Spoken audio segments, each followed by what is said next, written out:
যুবশক্তি central organiser আমরা আজকে যে বিষয়টা নিয়ে আমরা যে সীমানা নির্ধারণের যে বিষয়টা নিয়ে আমরা নির্বাচন কমিশনে এসেছি সেটা হচ্ছে আমাদের বিষয়টা ছিল পার্বত্য চট্টগ্রামের আসনকে ন্যায়সঙ্গত করা।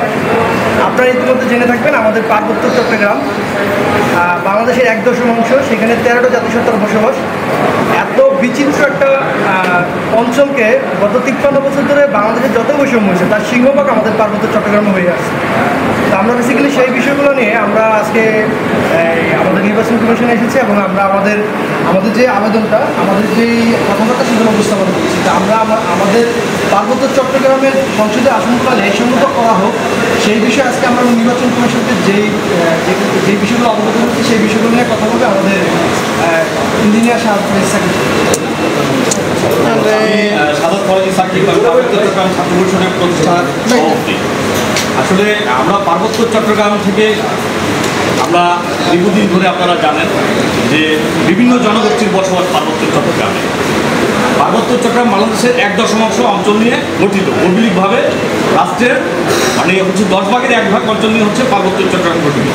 কিন্তু দুর্ভাগ্যজনক বিষয় যেটি সেটি হচ্ছে এই 10 ভাগের 1 ভাগ এত বড় একটি অঞ্চল নিয়ে মাত্র 3 জেলাতে 3টি আসন, যেটি কিনা শুনতে অনেকটা অবাক লাগতে পারে যে প্রত্যেকটা জেলায় একটা জেলাতে 10টা করে 9টা করে 8টা করে উপজেলা, সেখানে আপনার সংসদীয় আসন সংখ্যা মাত্র 1টি। তো আজকে জুলাই গণঅভ্যুত্থানের পরে যখন আমরা নতুন একটি বাংলাদেশের স্বপ্ন দেখতেছি, যখন নতুন একটি বাংলাদেশের বিনির্মাণের স্বপ্ন দেখতেছি, তখন কিন্তু পার্বত্য চট্টগ্রামের মানুষের সাথে সবচেয়ে বেশি বৈষম্য হচ্ছে। আমরা আজকে নির্বাচন কমিশনে এসেছিলাম আমাদের রাজনৈতিক যে আপনার অধিকার সেটি নিশ্চিত করার জন্য। সমগ্র বাংলাদেশের যে উন্নয়নের ধারা সেই ধারা পার্বত্য চট্টগ্রামে অব্যাহত রাখার জন্য আমরা আজকে নির্বাচন কমিশনের সাথে আমরা শুনানিতে তাদেরকে আমরা জানিয়েছি যাতে পার্বত্য চট্টগ্রামের এই 3 জেলায় 3টি সংসদীয় আসন তারা যাতে বাড়িয়ে 8টিতে করে এবং এই 8টি আসন পার্বত্য চট্টগ্রামের উন্নয়নের ধারা যাতে অব্যাহত থাকে এজন্য আমরা তাদেরকে একটি আবেদন আমরা জানিয়েছি। কিন্তু অত্যন্ত দুঃখজনক বিষয় যেটি সেটি দেখলাম আসলে এই কমিশন আমাদের কথাগুলি খুব বেশি গুরুত্ব সহকারে হয়তো ওনারা শুনেননি, কারণ সারাদিন এই শুনানি শুনতে শুনতে হয়তো ওনারা বিরক্ত হয়ে গেছে। আমাদের 2-1 কথা ওনারা শুনেছেন, শুনে হয়তো তেমন একটা আমলও নেয়। এটা হচ্ছে গিয়ে পার্বত্য চট্টগ্রাম মানুষের সাথে বৈষম্যের একটি চিত্র। পাহাড়ের নাম শুনলেই, পার্বত্য চট্টগ্রামের নাম শুনলেই আমাদের মধ্যে কেমন জানি একটা অনীহা কাজ করে।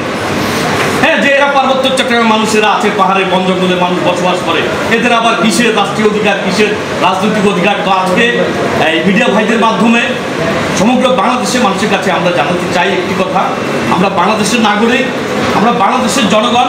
পার্বত্য চট্টগ্রামে প্রায় 19 লক্ষ জনগণের আপনার বসবাস। এই 19 লক্ষ জনগণকে বাইরে রেখে দেশের যে সার্বিক উন্নয়ন সেটি সম্ভব নয়। আমরা যদি নতুনভাবে বাংলাদেশকে আমরা বিনির্মাণ করতে চাই, আমরা যদি আপনার নতুন যে বাংলাদেশের নতুন বন্দোবস্ত বলছি, নতুন বৈষম্যমুক্ত বাংলাদেশের কথা যখন বলছি, তখন যদি আমাদেরকে বৈষম্য দূর করতে হয়, সর্বপ্রথম পার্বত্য চট্টগ্রামের জনমানুষের এই যে রাজনৈতিক অধিকার সেটি নিশ্চিত করে প্রতিষ্ঠা করতে হবে বলে আমরা মনে করি।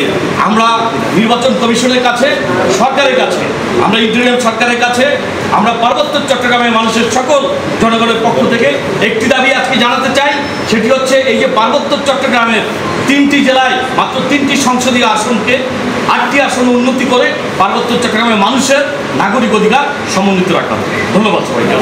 আপনার নামটা কি বলবেন? আপনার নামটা? আমার নাম সাদাত ফরাজি সাকিব। নাম পরিচিত? আমার নাম হচ্ছে ইঞ্জিনিয়ার সাদাত ফরাজি সাকিব। আমি পার্বত্য চট্টগ্রাম ছাত্র পরিষদের প্রতিষ্ঠাতা সভাপতি। ভাইয়া এই কাগজটা একটু দেওয়া যাবে আমাদের?